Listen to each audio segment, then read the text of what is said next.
ayinjalo ayijiki uma isinje.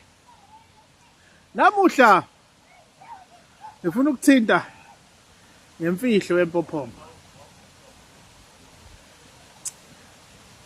Buka la.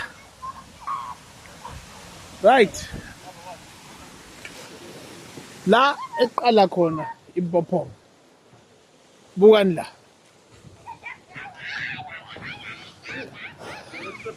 Spring water. Umsuka We Mpophoma. Iqala la.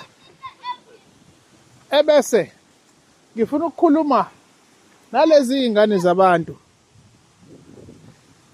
ezithi mazilele ebese ziyayibona lento engifuna ukuya kuyona manje. Onqanqameni okanye asithi la ekuqaleni kwayo iMpophoma buka. Niyabona ngithi le spring water ihambisa iyowehlela la eMpophomeni. Kuney'ngane zabantu ezithi mayihlushwa izinto ziqale ziyibone zila bese kube khona imfihlo eyenzeka la ekuqaleni kweMpophoma. Hhayi asishiye lapho, soze sikhulume okuningi uzobe usuyezwa beqamba amanga. All right.